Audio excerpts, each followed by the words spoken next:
and I'm the field manager for PennFuture and Conservation Voters of PA, two statewide environmental advocacy organizations.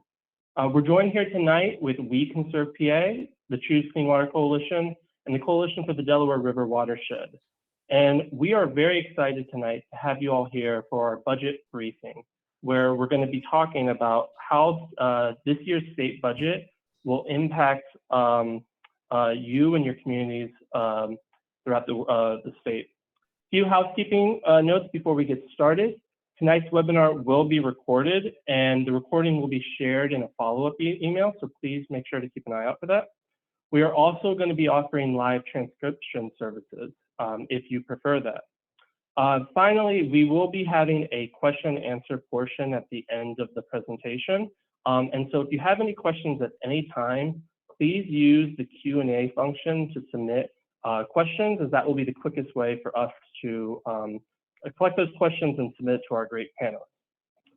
Now, my great honor to introduce Matt Stepp, Interim President and CEO of PennFuture, and Molly Parson, Executive Director of CVPA, to give a few remarks about the historic nature of this year's state budget.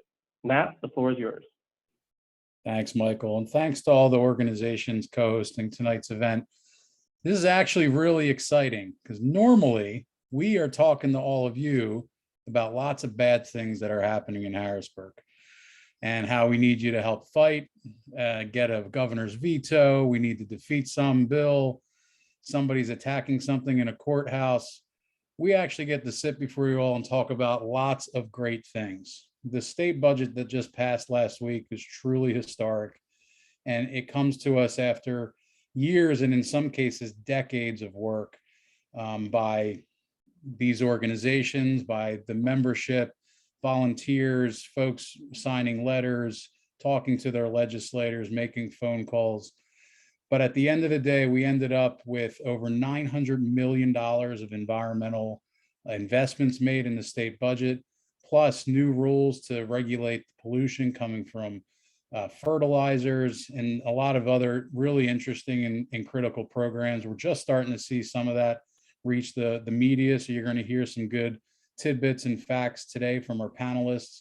But I think everybody that's on this, we have over 100 attendees right now for the webinar, should just take a good victory lap. I mean, we did this. We did this momentous thing in Pennsylvania in 2022. There's a lot going wrong in the world today. You know, the feeling is nothing's going to go right. Things are going sour. We can't do big things anymore as a country. We just did a big thing as Pennsylvania, and we should relish that fact. So the panelists are going to give a lot of details about what was in the budget, but just pat yourself on the back. And Molly's going to talk to you all about kind of how bipartisan in nature this was. This wasn't just something that was forced through the budget. This came through with overwhelming support, something that we haven't seen in the Commonwealth in a very, very long time. So thank you again to all of you for your support of these issues, of our organizations. Thanks for showing up.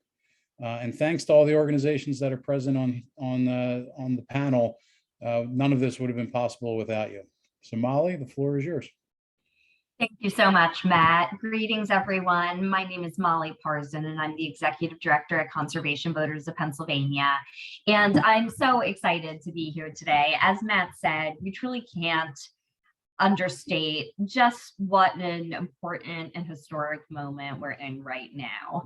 And I think that you all know that these investments couldn't have come too soon.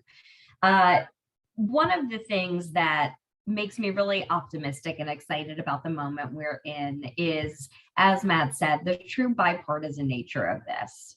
When the American Rescue Plan and federal dollars showed up on our doorstep during the pandemic, I think there was a lot of debate about what to do with them. And it turns out what bubbled to the surface as an issue that both Democrats and Republicans across the aisle could agree was absolutely crucial to spend this money on was conservation and the environment. And I think that really in a time that we're living in right now, where everything feels so polarized and so partisan and so intransigent and impossible to get things done. When you look at the gridlock in Washington, when you look at the fact that Governor Wolf consistently just has to veto bad bill after bad bill coming out of the legislature, then you have a moment like this where folks across the aisle are able to actually come together and work to compile a budget that makes serious and long overdue investments in conservation and the environment. It sends a tremendous statement that these issues matter. These issues affect all Pennsylvanians, regardless of where they live, what district they're in, where they recreate, how they use their built and natural environment. And I think that the folks in Harrisburg recognized that and put their money where their mouths were, so to speak, making these really historic and impactful investments. Like Matt said, I want to just thank everyone so much for all of the work that each of you have done, whether it was writing a letter or picking up the phone or going on a lobby visit. All of that work for so many years led to this moment. There's more work to do. Obviously, there's always more work to do, but it's very rare, especially in Pennsylvania, especially in the environment we're in right now, that we get a true bipartisan win on all of our issues. And so, like Matt said, that is absolutely worth celebrating before we move on to the next fight. And I know y'all will be with us on that. I am going to turn it over to my colleagues to give you so much fantastic detail about all of the exciting new things that we're going to see out of this budget. So I'm very pleased to introduce Ezra Thrush, who is the Senior Director of Government Affairs at PennFuture, and Katie Bloom, who is the Political Director at Conservation Voters of PA. Thanks, Molly. Just so you can all see, we also have a list here of our other guests who will be speaking about budget specifics today. But I'm going to start because you never know how much somebody understands about how things work in Pennsylvania. We're going to kind of do a how the budget is made 101. Very simple. You'll see two quotes on there. That is true. We were actually at the table on parts of this budget and we had success on it. Another thing to realize is there are lots of anti-environment forces out there. There is not going to be a 100% perfect budget, but I will say this is one of the best budgets that I have seen in a long time overall, with some wonderful investments. And some of that is due to the $12 billion surplus, some of which was American Rescue Plan funds, as well as just normal state revenue surplus. So we're very excited about that. And we'll go into a timeline. Michael? This might be a little bit hard to read on your screen. Enlarge it if you can. You can hit a button on your Zoom to kind of blow the screen up if you need to. But the budget process is a year-round process. We cannot minimize that. If you see here, we are going in right now. Even though Governor Wolf's term is going to be ending this year, we are looking at agencies already preparing for next year's budget. So they're going to be factoring in successful and unsuccessful programs, where they need more staffing, where they need more funding, and they're going to start factoring all of this out over the next couple of months. The governor in 2023 is going to do a budget address towards the beginning of the year. There's going to be financial projections about state revenue over the course of the next 6 to 9 months. And then after the governor's budget address, after the new year, we are going to have lots and lots and lots and lots of hearings. And that kind of susses out some detail about agency plans. You get to hear through those hearings what legislators might be thinking about, what their priorities are as well. And the big excitement comes in June. And this year it went into July. They must pass a budget every year by midnight on June 30th. If it goes too long, if we're talking weeks without a budget, then we can start saying things like shutdown. But a week is, in the grand scheme of Pennsylvania budget fights, actually is not bad, considering some that we have had. And I will say that the people who make the decisions before even those of us on the call see what's going to be in that final budget language, we see really appropriations chairs in both the House and Senate, leadership of both parties in the House and Senate, along with the governor's office and some of the governor's staff, really diving in and keeping a lot of those early negotiations very closed. For example, Leader McClinton, the minority chair in the House, she's been hearing from her members through the hearing process. So she knows what to go in and where she can fight, where she can wiggle a little bit, etc. Next slide.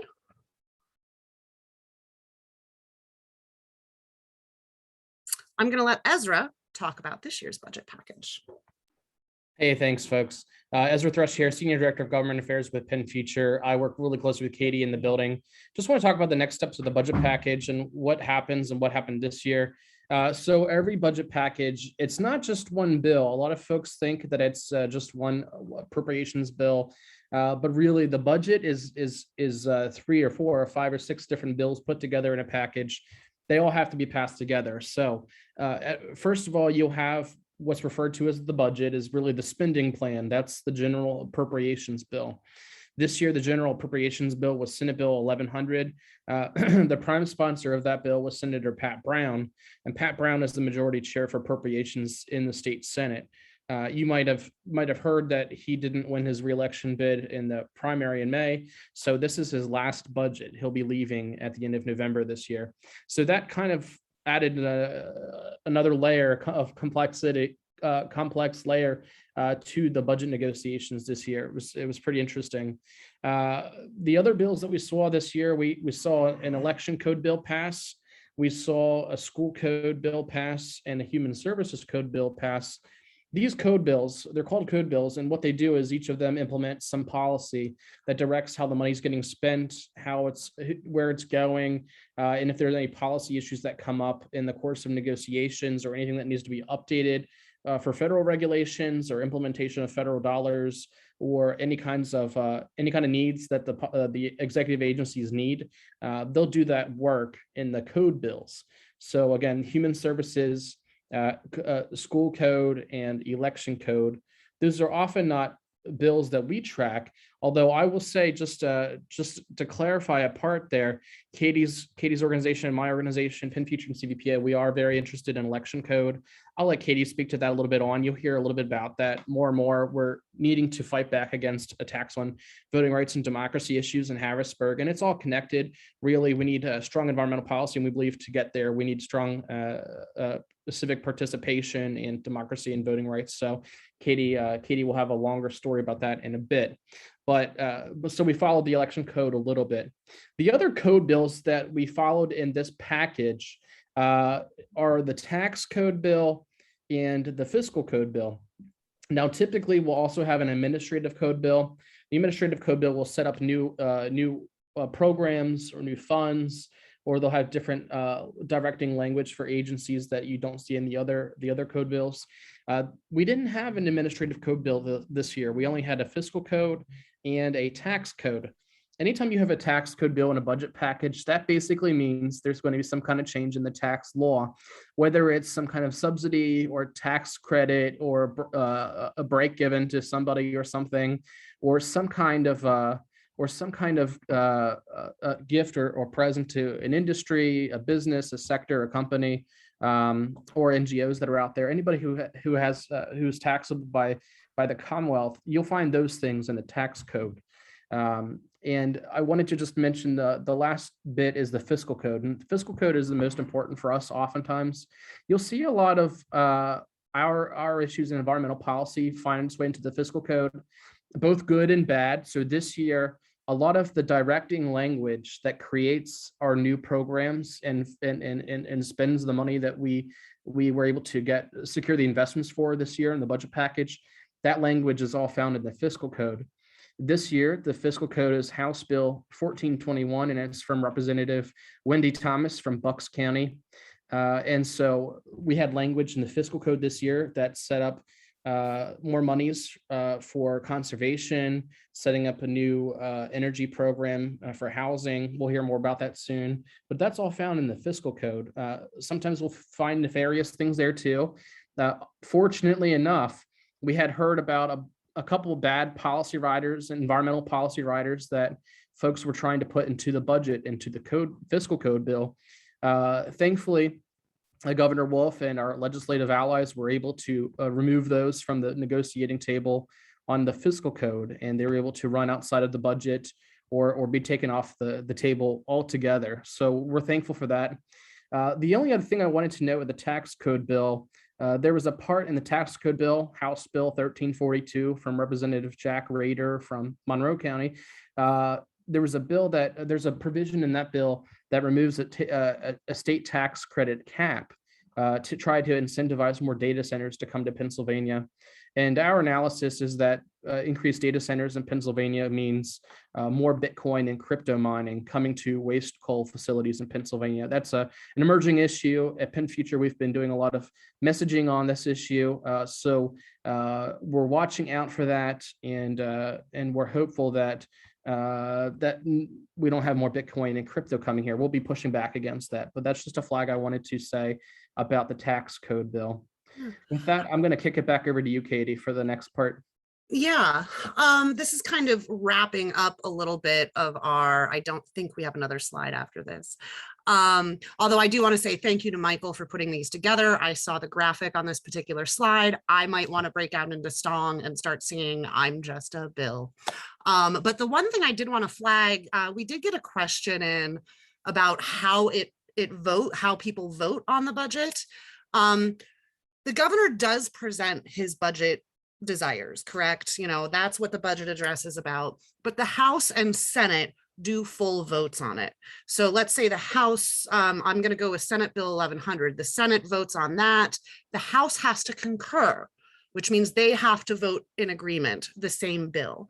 Now, if the House wants to add something and they want to add another line item in there, then it has to go back to the Senate for the Senate to all vote and agree on that and concur again. Once both chambers vote on the bill for final passage, we call it third and final passage, then that goes to the governor's desk for signature. So hopefully that answers the question that we got. And actually at this point, I'm going to kick it over back to Ezra to talk about clean streams and fertilizer and CPACE. Hey, thanks, Katie. So a big part of the budget package we got this year in water infrastructure are things around the intersection of water quality and agriculture, something that we've been pushing for a lot with other partners in the agriculture, clean water space, hunters and anglers, and outdoor recreation groups, was something called the Clean Streams Fund. This was House Bill 1901 by Representative Jonathan Hershey from Juniata County in the House. In the Senate side, it was Senate Bill 832 from Senator Eugene Yaw from Lycoming County. He's the chair for Senate Environmental Resources and Energy Committee. And this bill is really important. We've been pushing for quite some time with a host of different organizations. I know some organization representatives are on this call who are part of the fight, and we thank you for your help in your partnership. This is something that we've been working on for quite some time. The idea is to set up a new agriculture cost share program. Pennsylvania doesn't have anything like it, and it's been something that we've been trying to set up in Pennsylvania for quite some time. The Environmental Protection Agency has called on the Commonwealth to put in place something like this and to be fully funded by the legislature, but for so long it's been pretty elusive. So this is a way of setting up an agriculture cost share program, a way to match funds that'll go to farmers and private landowners to do conservation work. We realize that water pollution is everybody's issue. It's not just individual farmers. You might know that agriculture source runoff pollution is the second leading source of pollution in Pennsylvania. So we're trying to do everything we can to help out. Instead of pointing fingers, we need to come in the trenches together with folks and pass funding legislation to get money out the door so we have more projects, conservation projects implemented. So this sets up a program similar to the Dirt and Gravel Road program that's currently housed at the State Conservation Commission. The name of this program is called the Agriculture Conservation Assistance Program, or ACAP for short. Agriculture Conservation Assistance Program. And this is something the Pennsylvania Farm Bureau and a lot of environmental conservation groups across the state, we've all been working together on, which is really cool because it doesn't happen often. So that's really just a great example of that work and that collaboration. So this money would be spent through the State Conservation Commission working with the county conservation districts. The county conservation districts would then contract with farmers and private landowners to get the money into the landowners and farmers to do the projects. So this will be seen as tree buffer plantings next to streams or waterways that abut properties. This would also be could also be used for stream bank fencing to help keep livestock out of the stream, and that's really important because that could increase erosion and sedimentation issues. That's one of our sources of pollution in Pennsylvania, along with nitrogen and phosphorus, which I'll talk about in just a minute. Another leading source is sedimentation and erosion in the waters. And we can also use this money for modernizing barnyards and replacing manure lagoons and those kinds of things. So this is something that folks in the agriculture and environmental conservation world have been working on for quite some time. The rest of this money in the Clean Streams Fund, there's a new clean water procurement program that'll be a pay for success kind of program, which is pretty exciting. There's some money for acid mine drainage cleanup. There's some more money that goes to the Keystone Tree Fund that was set up a few years ago. And that effort was led by our partners and friends at the Chesapeake Bay Foundation. And there's also additional money for municipal stormwater management improvements. And so that's all really exciting. We don't have a program or a pot of money that's just for that right now. So this sets up a new issue for stormwater funding, which is really exciting. Along with the Clean Streams Fund getting put into the state budget, the funding for in this general appropriations bill, and then the directing language in the fiscal code from ARPA, we also were able to pass another bill that's really important for agriculture and water. This is the fertilizer bill, and I'm sorry, not agriculture. This is the commercial and residential sector.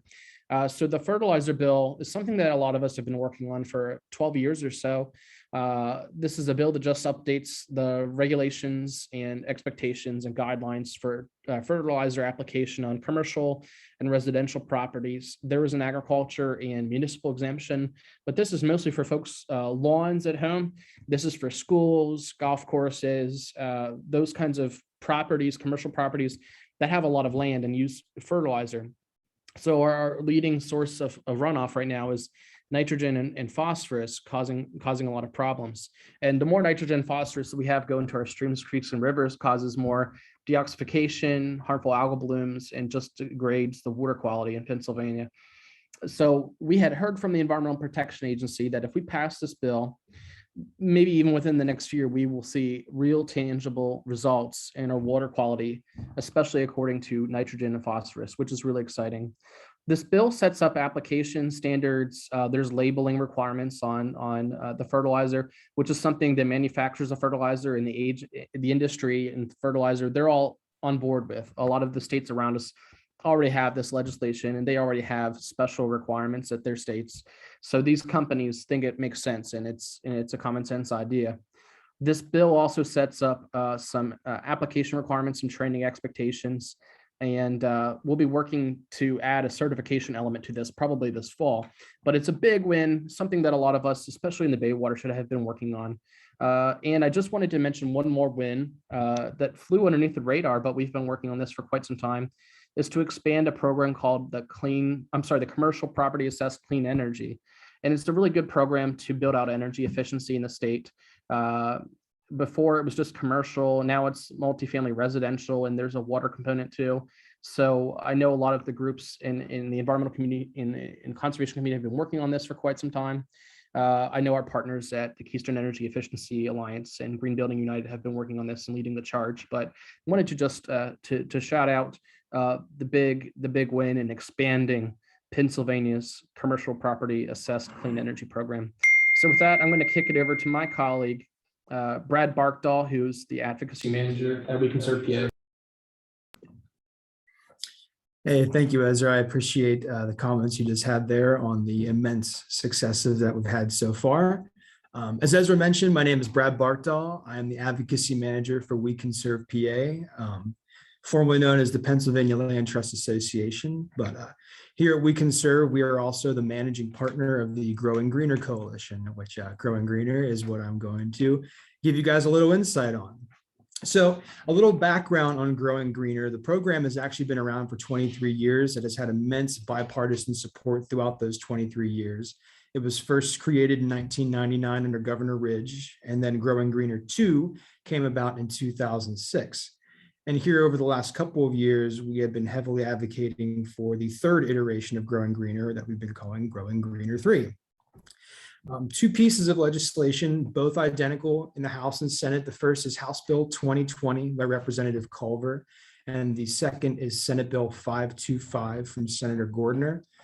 Both of them, as I mentioned, are identical in nature, asking for American Rescue Plan dollars to be allocated to the Environmental Stewardship Fund for all things outdoor recreation and outdoor infrastructure. And just in brief, a portion of it was for the DCNR for their state parks and state forests and that infrastructure, an allocation for the DEP for acid mine drainage and abandoned mine cleanup, and just additional water quality and purification issues, and then some for the Department of Agriculture for farmland preservation and conservation.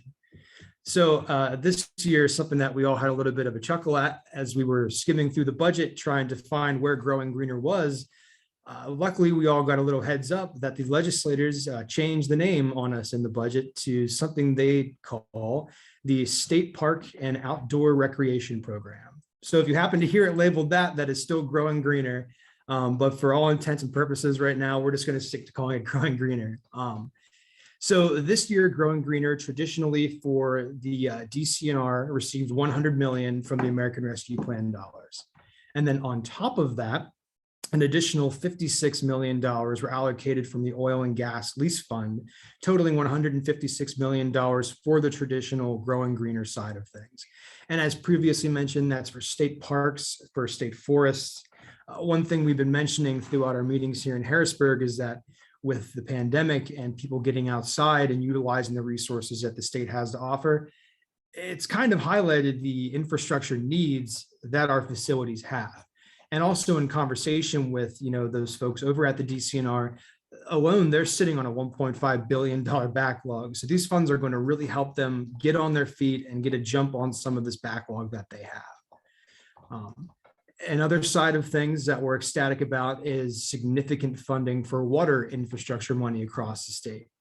In total, we received $320 million for these water infrastructure programs. So that's upgrading stormwater infrastructure, piping. A lot of old, towns and municipalities across the Commonwealth still have terracotta pipes, getting those up to, the quality they need to be to help improve drinking water and all things that just go into that side of the, water infrastructure across the state. So that $320 million is going to be divvied up between the DEP, the Commonwealth Finance Authority, CFA, and PennVest. So if you put these two totals together, the $156 million and the $320 million, you're left with a whopping $476 million, which is a fantastic investment in the infrastructure for the environment of Pennsylvania. And, we're ecstatic about this, and we're just really excited to see how Pennsylvania is going to benefit from these historic investments. So with that, I'm going to turn it over to my friend and colleague, Hy Garst, to discuss some more of the successes that we've had this year. Thanks, Brad. Hello, everyone. My name is Hy Garst. I'm the state policy advocate for the Coalition for the Delaware River Watershed. Our coalition is made up of over 175 members, 84 of which are in Pennsylvania, working together to advocate for the watershed and for the communities within it. One of our big focuses this year has been thinking about river basin commissions. And there are a number of watersheds in Pennsylvania, and as a result, Pennsylvania is part of a number of different basin commissions. Pennsylvania is a part of the Ohio River Basin Commission, the Susquehanna River Basin Commission, the Great Lakes Commission. and of course the Delaware River Basin Commission.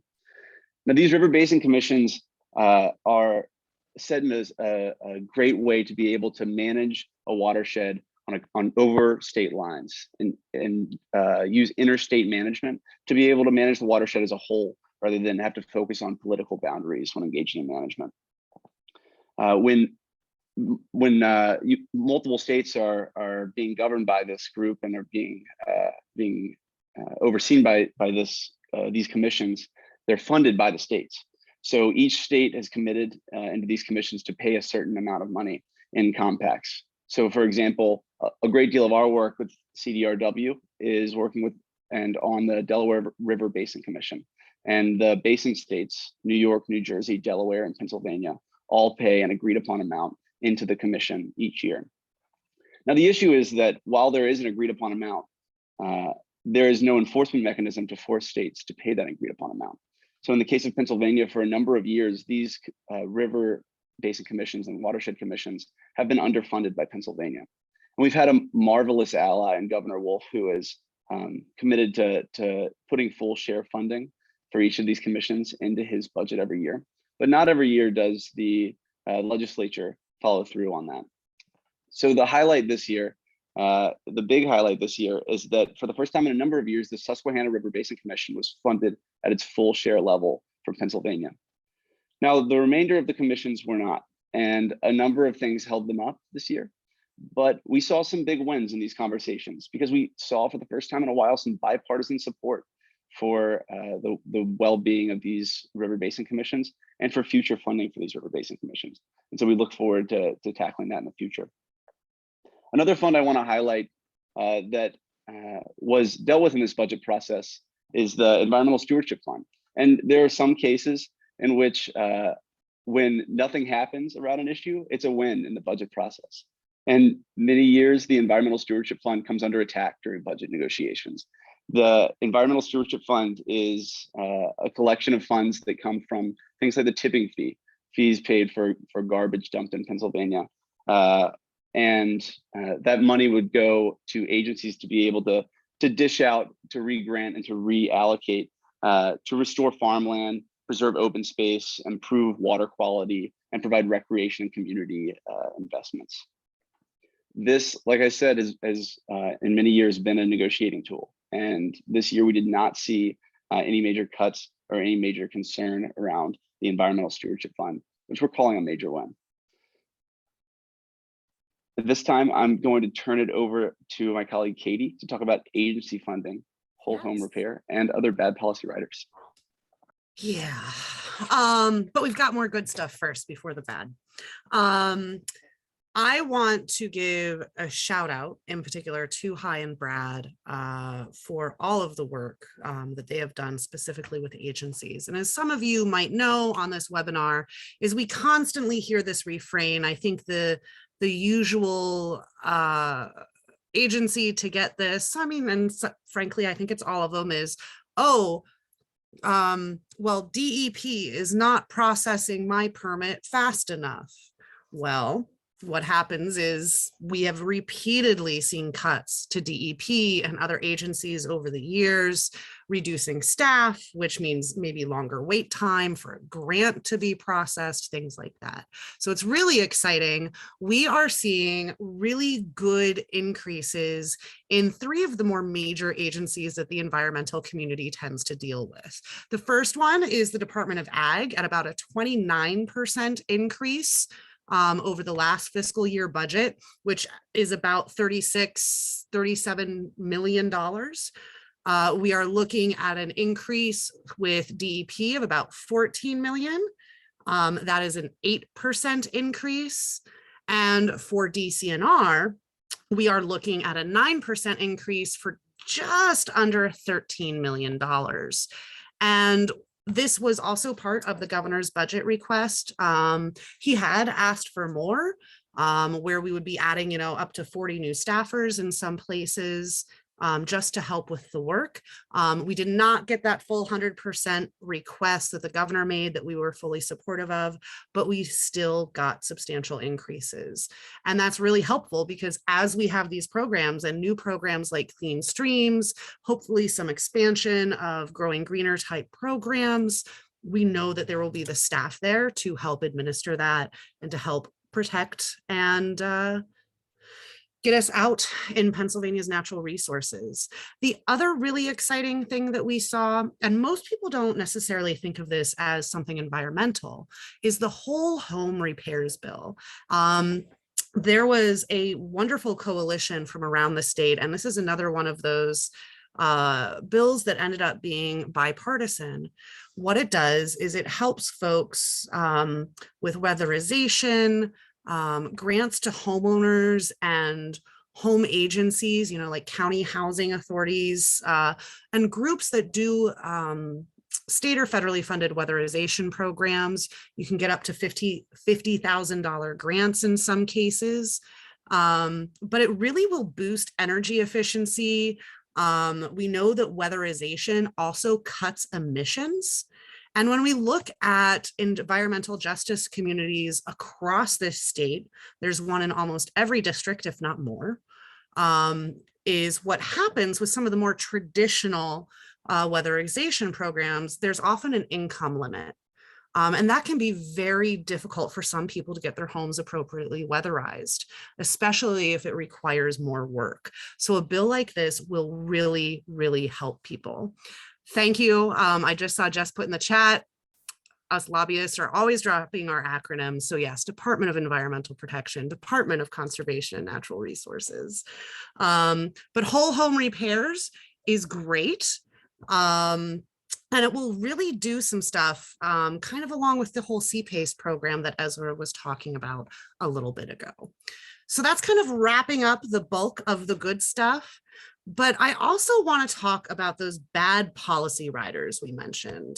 One of them you already heard Ezra speak about that did make it in the budget regarding Bitcoin data centers. But we also, what happens during the budget,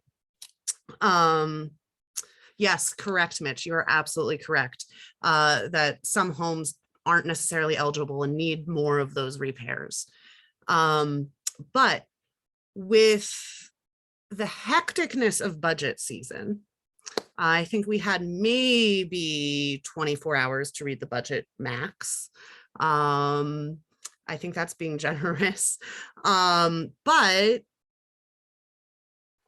as it is all hectic, what happens is bad bills come out and they keep spitting out bills and filling up their calendars and things like that. And they try to move things thinking nobody else is paying attention because all of these other folks are focused on the budget. So yes, Ezra, more time to read the budget packet bills than usual because of some of this year's shenanigans. We did have 2 bills that ended up passing the chamber. Both chambers. One was Senate Bill 275. That is a municipal gas preemption bill. And what that would do is, if you're updating zoning codes or anything like that, a municipality cannot prevent an energy source in a new development. So if they want to say, well, if you're building this section of townhomes here, it can't have gas service, it needs to be electric, and items like that. So that did pass the chambers. Governor Wolf vetoed that this week already. The other bill that has us concerned is House Bill 2644. And this bill relates to capping old wells. Pennsylvania has a lot. And Pennsylvania will be jumping on the federal infrastructure plan monies for this. But the bad part about this bill is it really lets the conventional, and I'm saying conventional, not fracking, conventional oil and gas companies to basically not be bonded the way we would normally have a company be bonded. So one of these companies could easily go over, but then the cost for actually doing the work to cap these wells that release methane and other things still into our air would actually end up being on the backs of taxpayers. And of course, you can find out more about that as well. So those are two of the big ones. We are hoping that Governor Wolf will be vetoing that as well. And I think I'm quickly going to go to Ezra for two other bills in the few that we're going to be looking ahead to, and then I'll wrap with the other things. So Ezra? Yeah, I'll just mention some really good news briefly. Something we've been working on for quite some time, and you might have seen us in emails and other outreach talking about them, are some clean energy and climate bills. We've been trying to increase Pennsylvanians' participation in producing, generating their own solar photovoltaic power generation and trying to get more folks involved with solar energy.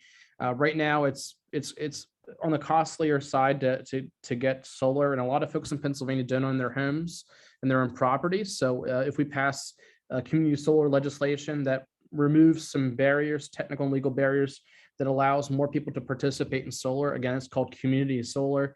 We've been working on this for quite some time. We had heard in the last week or two of budget session that over the summer, the leaders of the legislature and advocates are going to hammer something out, and they're going to pass legislation this fall. We've heard that promise from leaders. So we're looking forward to getting that done this fall. We're also looking forward to finally getting done some legislation on EV infrastructure and building out additional charging station network across the state. This would really complement the legislation that passed last year, the Infrastructure Investment and Jobs Act and signed into law by President Biden. This would really be beneficial and complement the federal monies that are coming to Pennsylvania. There's $171 million coming to the Department of Transportation to help with this, but we need to pass this bill, Senate Bill 435, the EV infrastructure charging station bill first, to build out the charging stations across Pennsylvania, so that it's not just the Philadelphia, Pittsburgh metro areas, but other markets across the state, like Harrisburg, Lancaster, York, Lehigh Valley, Wilkes-Barre, Scranton, the Poconos, Erie. Those places need to have more electric vehicle charging stations too. You might know that about a third of our carbon emissions from Pennsylvania come from the transportation sector. So this would help us get along in cutting back on those emissions. So with that, we're looking forward to taking some rest this summer and meeting with members of the legislature in their district offices. But this fall, we're hoping to still get at it and get a couple more wins before this legislative term wraps up on November 30th. So Katie, back to you. Thanks, Ezra. We will be answering your questions. We are compiling them. I'm going to remind my fellow panelists to take a look at the document. Also, you can use the chat feature, the Q&A feature. I'm sorry, not the chat, the Q&A to submit your questions as well, if you would like. Another thing that we are going to look ahead to, are bills like Ezra said earlier, democracy and voting rights. Some of you may have seen work that we were doing very last minute on Senate Bill 106.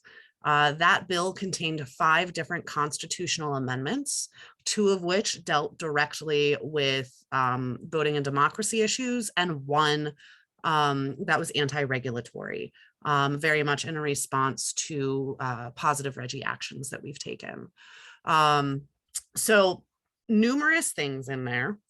But I do want to make it very clear to people who might still be confused about everything that happened, as we're also kind of educating on how the process works, is that constitutional amendments in Pennsylvania, I believe it was since the 70s, Pennsylvania voters have, I think, all but once or twice voted yes on them. They are almost intentionally worded in ways that voters don't necessarily understand.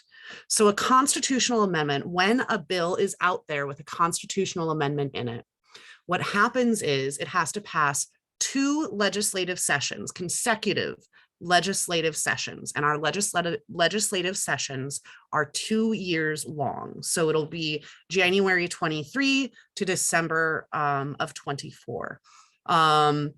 So if they pass it now, they could pass it again next year with the same language. And after that, it will end up on the ballot for voters. And they will be listed on the ballot as 5 separate questions. And a lot of people ask, why do we care about democracy issues as we do environmental work? My favorite and best line on that is really, we know in the environmental community that an overwhelming majority, over 70% consistently in every poll, some as high as 79, of voters in Pennsylvania believe that we have to do something to address climate change and protect our environment.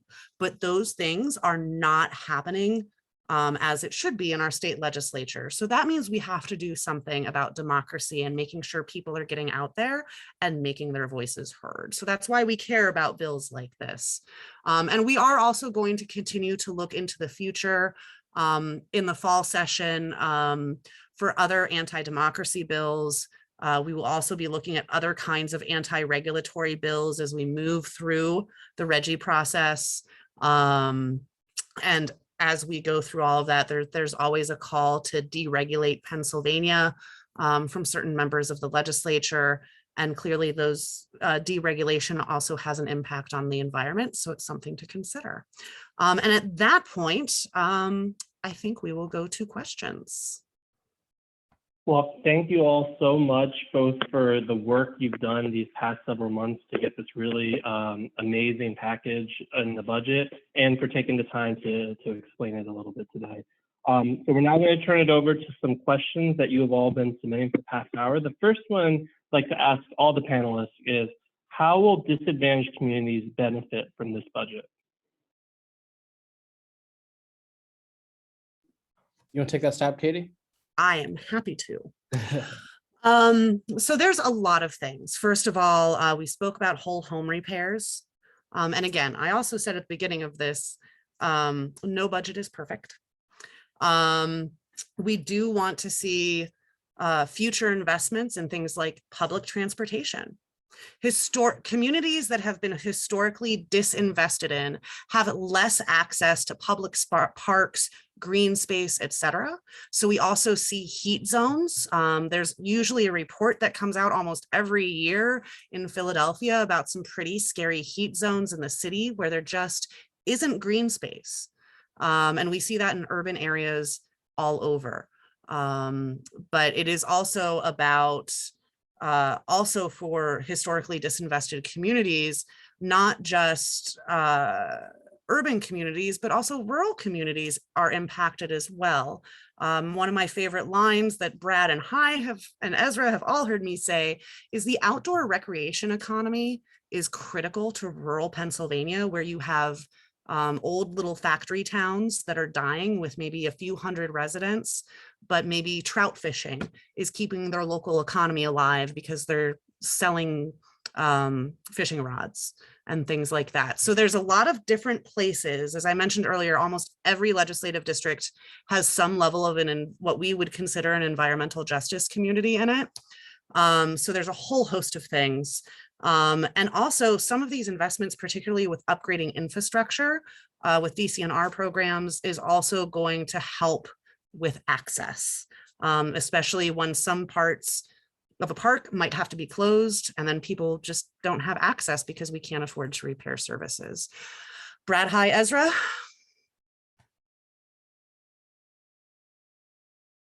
That was fantastic. Thank you, Katie. And I appreciate the question for highlighting it. So Brad, the next question I'm going to throw your way. William asked, what is the dollar amount for open space land acquisition in the budget?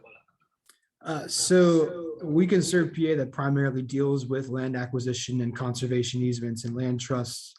It's kind of the bread and butter of what we do is land acquisition. So the Growing Greener program, the $156 million will be, a grant program through the DCNR out of the Environmental Stewardship Fund for the land acquisition.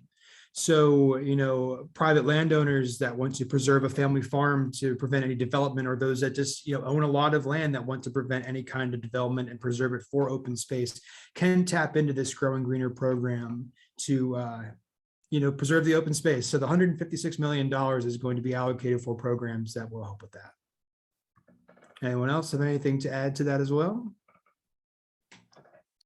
Awesome. Thank you so much. So hi, this next question I'll pass to you first, although Ezra, you also touched it in the chat, which Amy and others asked a lot of questions about the Clean Streams Fund, which is of course a new program. Can you talk a little bit about how much money is in the fund currently and what type of nonprofits can benefit from this new program? Sure thing. So the fund is broken up into three different main points, kind of like Ezra talked about. So the three major issues for clean water in Pennsylvania: agriculture, acid mine runoff, and municipal stormwater issues. So monies go to that. The number that was put into the Clean Streams Fund was about 220 million. And Ezra, please correct me if I'm wrong on this, but I believe it was about 220 million. That this is creating a brand new fund in Pennsylvania. So this is the first program solely dedicated to water protection and improvements. It would address, like I said, these three major issues for water pollution by boosting existing programs and by establishing a lot of new programs. Ezra can talk a little bit more about how nonprofits might be able to benefit from this, but so much of this is going through the Agricultural Conservation Assistance Program, or ACAP for short, the Nutrient Management Fund for also agriculture issues, and Municipal Stormwater Assistance Program, which goes straight to municipalities. Trying to take myself off mute here. Hey, so what we know is that I think the only part of the Clean Streams Fund that would be applicable for nonprofit organizations would be the Keystone Tree Fund. I know the Clean Water Procurement Program. Clean Water Procurement Program might be as well in companies, businesses. And the ACAP would be for private landowners and farmers, and the stormwater monies would be through municipalities getting grants through DEP and PennVest and CFA and those kinds of things. So the Keystone Tree Fund for buffer plantings, and then also the monies for procurement program would be applicable. Though most of the time for the procurement program, something similar to that in the past, we've seen corporations and businesses and companies participate there. So it'll have to shake out in implementation process when DEP and DCNR and Department of Agriculture, get the money, and then they start to implement the programs. And just a quick clarification, the Keystone Tree account it supports DCNR's efforts to the Department of Conservation and Natural Resources efforts to plant riparian forest buffers, which are tree buffers around stream banks, particularly near agricultural lands. So this would be opportunities for nonprofits, but for also private landowners to apply for funds to be able to do these projects. Awesome, thank you so much. Cheryl asked a really great question. Can we have a list of the new programs to take back to our communities and local governments? Yes, so both PennFuture and Conservation Voters of PA drafted statements after the budget passed, which details a lot of the new programs that were successfully funded. We'll make sure to share a short list of the programs in a follow-up email, and I believe my colleague Jeff is posting that for folks to take a look at. But yes, we're also planning at PennFuture a blog that will go into a little more depth about some of the new programs that have been built. But yes, that's a fantastic question. So John asked, and Katie, I think I'll throw this to you. What were the major factors that led to this bipartisan historic budget? Did it have to do with demand for outdoor green spaces, the election this year, constituents of all political persuasions pushing for legislators to enhance the environment, all the above? I would like to say that it is really because of the four of us on this panel and our superb lobbying skills. But it's actually a lot of the latter. Senator Gordner actually is, Senate is only up, half the Senate is up every 4 years, so they rotate. Senator Gordner is actually not up for re-election this year. His re-election was in 2020. And obviously Representative Culver as well. And Senator Nikhil Saval, Democrat from Philadelphia, with whole home repairs, got that through, and he was elected in 2020, so he's not up yet either. So it was really a lot of forces coming together. The Growing Greener Coalition, people mobilizing through groups and other tables with whole home repairs, our water coalition folks steering things and really bringing people from all walks of life on board. And we are grateful for we know that the environment, especially when you're looking at national news media, seems very partisan, but our natural resources are important to a lot of people on both sides of the aisle here in the state. Thank you so much. John and others have asked about RGGI, or the Regional Greenhouse Gas Initiative. First, did the budget have any effects on RGGI in Pennsylvania? And then second, does Senate Bill 106 contain a constitutional amendment that would allow the legislature to override the governor on issues like RGGI? I can take the first stab at that, and maybe Katie, if you want to clean up. So the budget itself does not mention RGGI anywhere. It doesn't mention the carbon trading credit program that Pennsylvania just entered into. You might know that we entered into it officially at the end of April, and the regulation became active in the Pennsylvania Bulletin. Officially, we started participating on July 1st. Now there's a bit of a hiccup. There was just a preliminary injunction granted by the Commonwealth Court that's currently being appealed. So that process will continue in the courts for a little bit of time yet.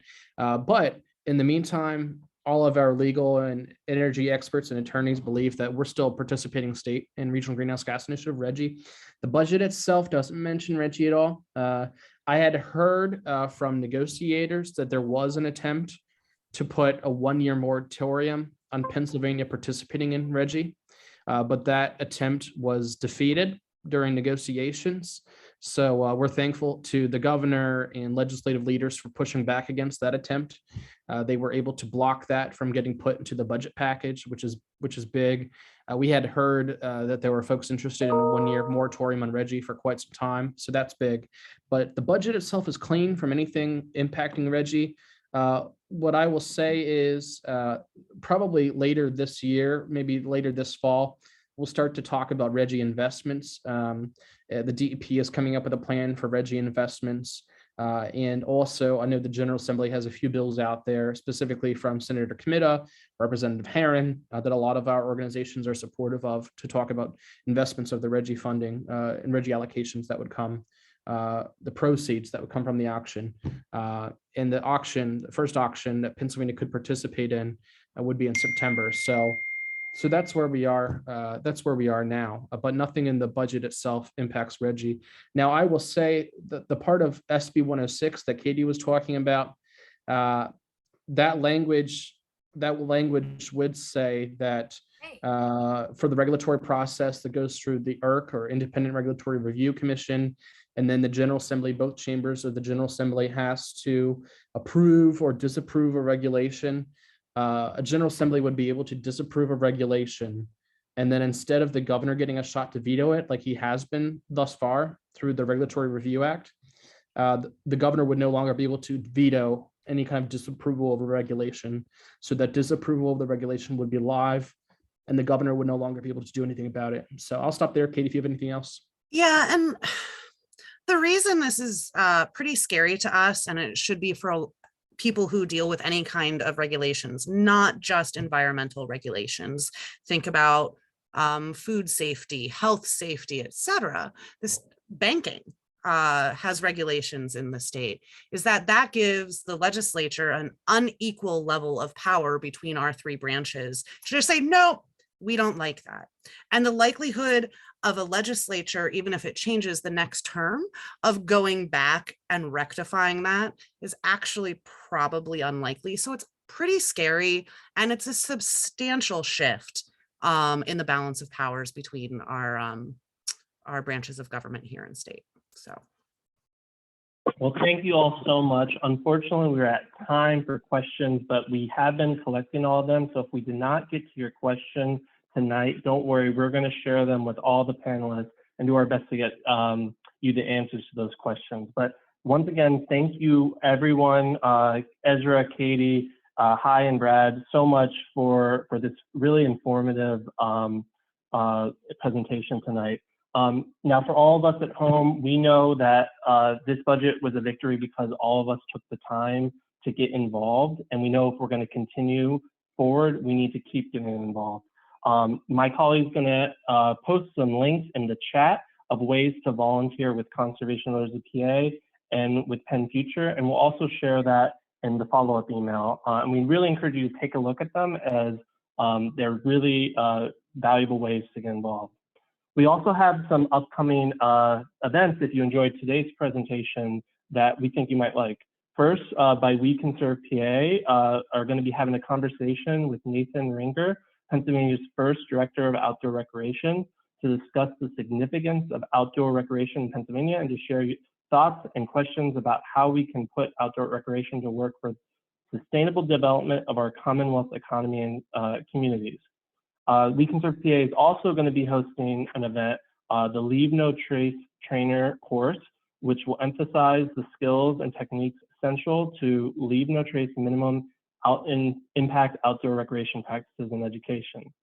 The Coalition for the Delaware River Watershed is going to be having their 10th annual forum, and at their forum will feature a mix of engaging speakers, facilitated discussions, and ways to work towards shared watershed priorities and field trips.